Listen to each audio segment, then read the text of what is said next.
ما توقعت إن الساعة بسيطة مثل هذه ممكن تخليني ألغي ساعات الغوص اللي معي.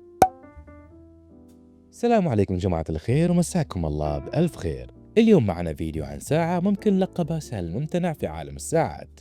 والساعة جرت أختها القديمة ورافقتني في كثير مشاوير وخلتني أقدر المتعة الحقيقية في الأشياء البسيطة. وهالساعة مش من النوع اللي يصرخ ويقول شوف علي أنا غالي، بل هذه الساعة تقول لك أنا هنا وممكن أخدمك أي وقت. فخلوني أخبركم ليش السيكو SRPG 35K1 هي ملكة الساعات في عالم الميدان، وليش لا زالت المعلم الأول في تقديم القيمة بالمقابل للسعر، والسعر ممكن يخليك تنبهر. فخليني أخبركم عن التاريخ أول. هالعلامة اليابانية بدأت حكايتها في 1881 في منطقة جنزا بطوكيو على يد كنتارو هيتوري. وسيكو مش مجرد علامة تصنع الساعات، بل سيكو هي اللي سوت زلزال في سويسرا في عام 1969 لما أطلقوا ساعات الكوارتز، وهذا الشيء الغير مفهومنا في الساعات الاعتمادية. وخلينا شوي نركز على خط سيكو 5 اللي انطلق في بداية الستينيات، واللي بني على 5 مبادئ أساسية اللي هم محرك أوتوماتيكي، مقاومة الماء، تاريخ ويوم، وتاج أو كراون محمي، وجسم صلب يعتمد عليه. وكل هذه الأشياء بدأت في الستينيات وبقت مثل ما هي لحد يومنا هذا، بالأخص في خط سيكو 5 اللي كان يسمى سيكو 5 بالبداية ثم تغير إلى سيكو 5 سبورتس. وهذه الساعة بالذات هي من مجموعة الفيلد أو الميدان تحت خط سيكو 5 سبورتس اللي تستلهم تصميمها من ساعات الجيش العسكرية بالأخص في الحرب العالمية الثانية. وهالساعة كانت وظيفتها واحدة اللي هو الوضوح التام والقوة في أصعب الظروف. وسيكو أخذت هذا الإرث وحدثته علشان يناسب عصرنا الحالي ويخلي الساعة تكون الرفيق المثالي لكل يوم. وكالعادة الآراء في هذا الفيديو آراء شخصية تماما، والهدف أن نستمتع باللي نلبسه. لا تنسوا الدعم بالسبسكرايب وتفعيل زر الجرس عشان أكمل أصنع لكم هذا النوع من المحتوى. وخلينا ندخل في مواصفات ساعتنا اليوم.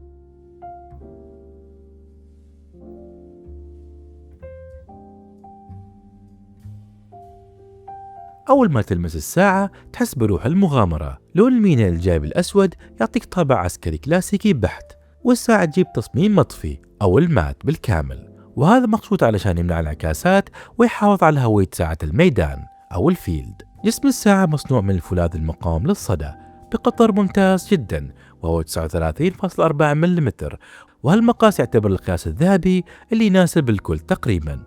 والتشطيب هنا هو الساند بلاستينج أو المطفي بالرمل اللي يعطيها الساعة هيبة وقوة وما يبين فيها الخدوش البسيطة مع الاستخدام اليومي. الساعة تجي بحزام النيتو باللون البيج المتناسق مع المينا، وجودته ممتازة وجدا مريح على المعصم.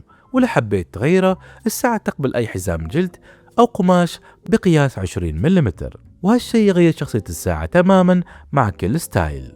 وجه الساعة هو اللي يميز ال SRPG 35. المينا فيها أرقام كبيرة واضحة من الواحد إلى 12، وبجانبها أرقام أصغر بنظام ال 24 ساعة، وهذا هو ال DNA الأصلي لساعات الفيلد.